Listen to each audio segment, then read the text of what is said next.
On va voir un sujet sur l'article 173 du Code civil et on va demander à nos candidats si c'est de l'info ou si c'est de l'intox.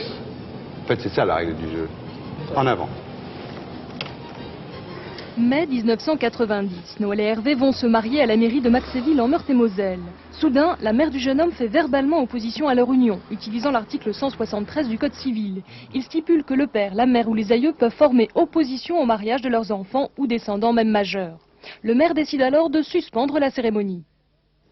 Alors elle nous a donné un certain nombre de raisons pour lesquelles elle pensait qu'elle devait s'opposer au mariage de son fils. Nous n'avons jamais très bien su quels étaient les motifs allégués par la mère, puisque c'était des motifs verbaux qui ont eu lieu en face à face avec l'officier d'état civil. Dans les coupures de presse, nous avons pu voir qu'il s'agissait une fois de différence d'âge, 19 ans, 39 ans, d'autres fois que Hervé n'aurait pas eu un consentement libre.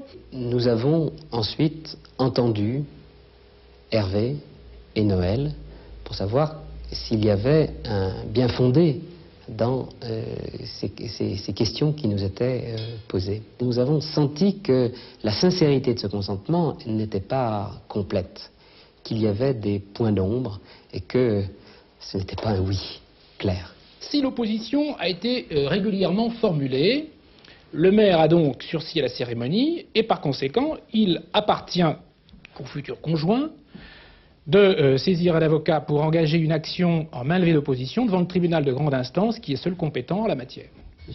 Après une enquête du procureur de la République, le tribunal de grande instance a 10 jours pour se prononcer. Cette loi de la République a été inspirée par le droit canonique qui obligeait toute personne opposée à un mariage à en avertir le curé avant la célébration. Je trouve que c'est pas normal. De toute façon, si les gens voulaient se marier, ça ne regarde pas les parents.